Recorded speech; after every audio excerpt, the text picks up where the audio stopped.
नमस्कार दोस्तों, स्वागत है आप सभी का हमारे इस यूट्यूब चैनल टेल्स ऑफ सेम में। जी हाँ दोस्तों, हम बात करेंगे ट्रेन ब्लास्ट 1993। तब भारत के बहुत से बड़े राज्यों में जैसे कानपुर हो गया, कोटा राजस्थान हो गया, वलसाड़ गुजरात हो, ट्रेन ब्लास्ट के मामले सामने आए थे। 6 December 1992 is a very significant date. Train blast हुए, 5 हुए, 6 प्लान थे। जो ट्रेन, राजधानी ट्रेन, वो दिल्ली से हावड़ा जा रही थी, कानपुर के पास वहाँ एक ब्लास्ट हुआ। तो बहुत जल्दी गवर्नमेंट ऑफ इंडिया को और स्टेटों को पता लग गया कि एक प्लान कंस्पिरेसी थी और इसमें उन्होंने उचित समझा कि सीबीआई इसको इन्वेस्टिगेट करे तो अच्छा रहेगा। तब एक आदमी ब्रिज के नीचे, रेलवे ब्रिज के नीचे कोई डिवाइस रख रहा था, एक्सप्लोजन नहीं हुआ तो वो डिवाइस रख ही रहा था। हमने उसे अप्रहेंड किया, पकड़ा, पता लगा उसका नाम है डॉक्टर जाली संसार। डॉक्टर था, इस आगे क्या कि हमें साहब खबर कुछ नहीं मिली है, आदमी रहता तो वहाँ पर है, तो उसके बारे में कोई बोलने वाला नहीं, कोई बोलता नहीं हमारे साथ। तो जब सब कुछ मिला, रात को एक्साइटेड होकर उसने 3 बजे फ़ोन कर दिया और कहा कि सब मिल गया है। मुझे भी पता लग गया था कि सब सक्सेसफुल हुआ है, या हमने असली क्रिमिनल जो जिसको प्लान कर रहा था पकड़ लिया। तो उनसे पूछने पता लगा कि वो उसको बनाते थे ट्रेन में। एसिड एक तरफ और पानी एक तरफ रख के उसे ट्रेन में बना के स्टेशन आने के कुछ देर पहले बना के छोड़ जाते थे और ट्रेन चलते चलते इसको करती थी। नमस्कार दोस्तों, स्वागत है आप सभी का हमारे इस यूट्यूब चैनल टेल्स ऑफ सेम में।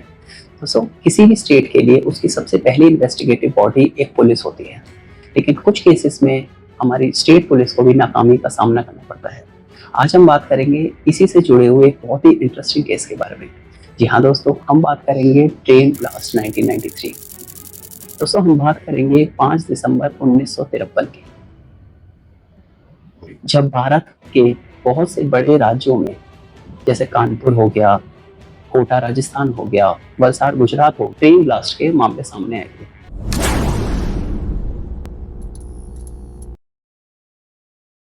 गुड इवनिंग सर, आज के इस एपिसोड के लिए हम बात करेंगे ट्रेन ब्लास्ट 1993 केस के बारे में।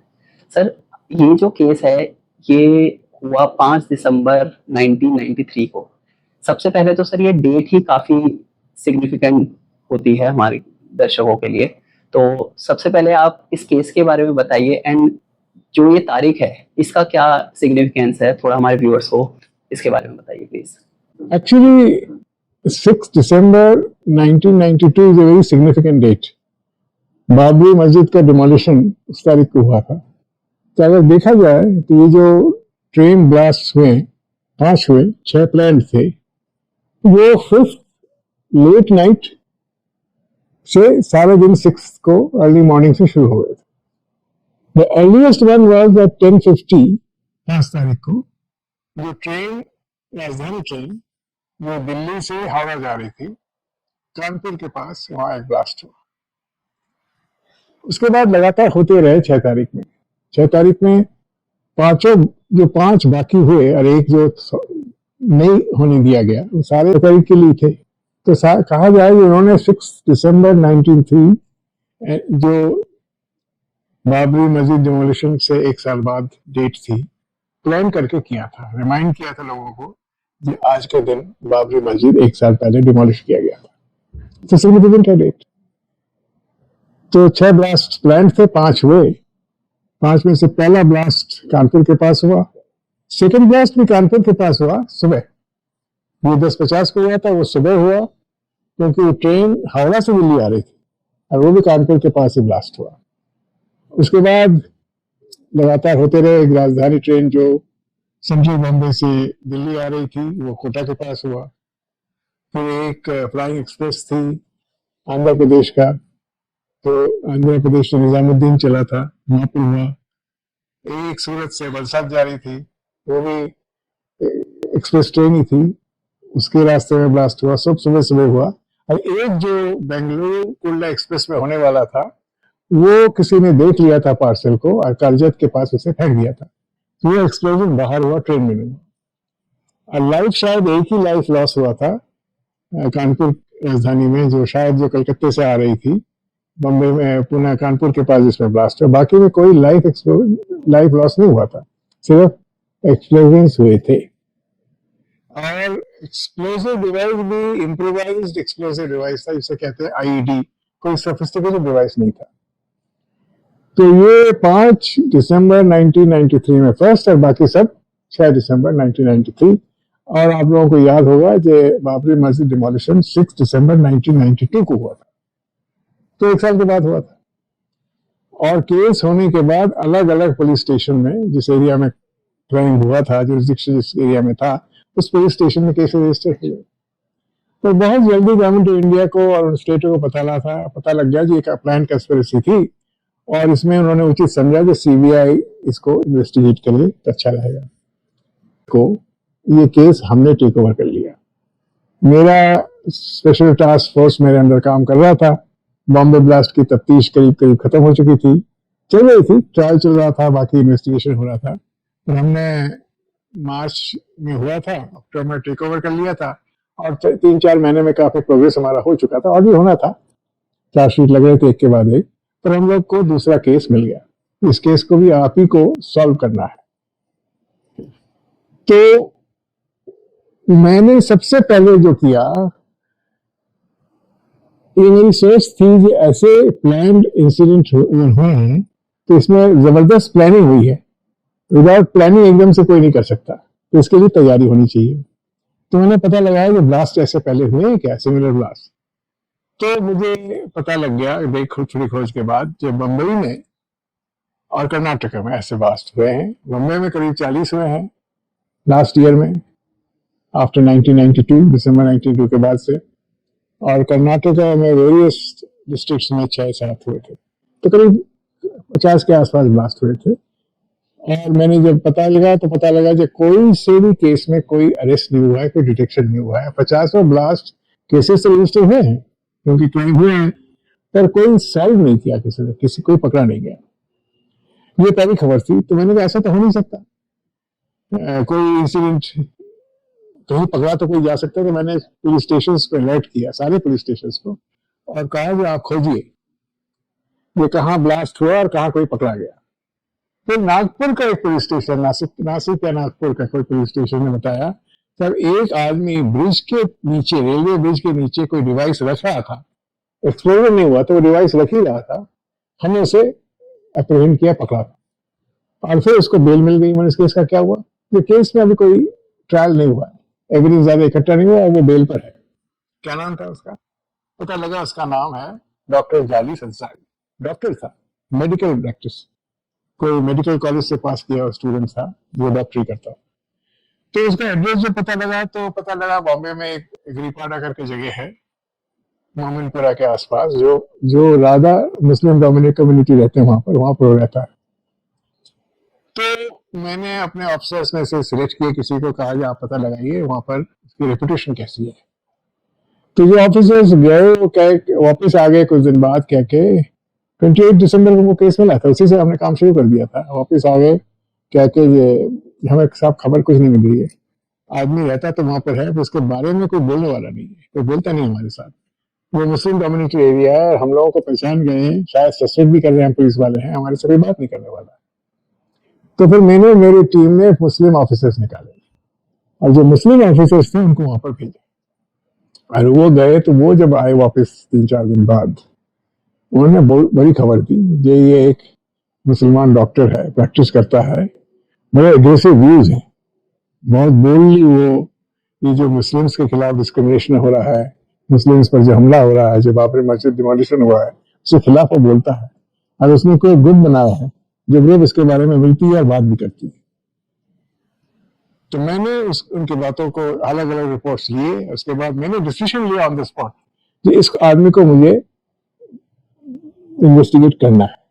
और मैंने ये तय भी कर लिया कि इन्वेस्टिगेशन में सर्च के साथ ही शुरू करूंगा, मुझे देखना है उसके घर में क्या चीज है। इसके झा, सतीश झा, बड़े अच्छे अफसर थे, उनको कहा कि आप तलाशी की तैयारी करिए। बॉम्बे पुलिस की मदद भी हमने ली, उन्होंने गाड़ी दी, फोर्स दी, और हमने within 12 to 14 days of the investigation being transferred, उसके घर में शायद 14-15 जनवरी को तलाशी की। पहले तो तलाशी की, मैंने वो उठाया नहीं, अरेस्ट नहीं किया, पूछताछ की बात ही नहीं रखा, मैंने सीधा तलाशी की। और सरप्राइज एलिमेंट तलाशी में रही, तो इसलिए हमें वहां से, उसके घर से weapons, ammunition, explosive devices, hand grenades, literature, सब कुछ मिल गया। बहुत ज्यादा उसके पास था। मेरे पास कागज भी मिल गए जी, वो एक्सप्लोजिव डिवाइसेस प्लांट करने वाला था दिल्ली में जनवरी में 26 तारीख को, और बॉम्बे में 14 जनवरी में, 2 दिन बाद वहां भी बड़ा एक्सप्लोजिव डिवाइस ने प्लान कर लिया था। तो सर्च अच्छा रहा, सर्च में से उठा के लिया। केस की ब्रेक थ्रू तो उसी दिन हो गई जिस दिन हमने सर्च किया, सर्च सक्सेसफुल हुई। मैं बहुत थक गया था क्योंकि 28 तारीख से 12 जनवरी तक दिन रात इसी पर मेहनत करता रहा। तो मैंने एसपी को कहा था आप सर्च करेंगे। अब मुझे सर्च का नतीजा जानने की कोई इच्छा नहीं है, जब आप खत्म हो जाएगा सुबह आएंगे तब बात करेंगे। पर एसपी को जब सब कुछ मिला, रात को एक्साइटेड होकर उसने 3 बजे फोन कर दिया और कहा कि सब मिल गया है। मुझे भी पता लग गया था कि सर्च सक्सेसफुल हुआ है, या हमने असली क्रिमिनल जो जिसको प्लान कर रहा था डॉक्टर जालिस अंसारी को पकड़ लिया। इसके साथ ऑल द गुड्स मिल गए, प्लानिंग मिल गई। उसके जो इंटरोगेशन हुई वो आवर्स चली, दिन बहुत दिन चली। अटारा में हमारे पास लॉ ऐसा ही था जो उसे रख सकते थे, 1 महीना रख सकते थे। उसकी इंटरोगेशन चली और सारा केस 2 दिन में खुल गया। सारे लोग जो उसके पार्टी के थे जिन्होंने बम रखे थे, बम प्लांट किए थे, सब पकड़े गए धीरे धीरे, सब अरेस्ट हुए। टोटल 21 आदमी अरेस्ट हो गए। इसके बाद थी तफ्तीश। तफ्तीश बड़ी इंपॉर्टेंट पार्ट होती है। डिटेक्शन तो बहुत इजी, कभी कभी इजी हो जाता, लगता है इजी है। डिटेक्शन तो हो गया था, और जैसे मैं बता रहा हूँ ये लगता होगा बड़ा इजी हो गया, तो इसके पीछे बहुत सोच थी, बहुत थिंकिंग थी, बहुत मेहनत थी। खैर, डिटेक्शन के बाद सबसे बड़ा काम था एविडेंस। इस आदमी को और बाकी जो इसके साथी थे उनको क्राइम से लिंक करना, इसमें बहुत काम करना पड़ा, बहुत मेहनत हुई। और मैं उनको टू कैच देम, उनको एविडेंस लाना था जो इन्वॉल्व थे। उनको पकड़ने से सिर्फ क्राइम सॉल्व नहीं होता है। तो उनके साथ कौन थे, कौन इनको देखा है, कैसे इन्होंने वेपन लिए, कैसे इनके पास पैसे आते थे, कैसे इन्होंने प्लानिंग की, फिर उसके बारे में पता लगाने के एविडेंस इकट्ठा किया गया। फिर उनका कन्फेशन भी रिकॉर्ड हुआ। हमारे पास एक बहुत अच्छे अफसर थे। लॉ यही कहता था कि आपके टीम के नहीं होने चाहिए, वो आपके टीम के बाहर के होने चाहिए।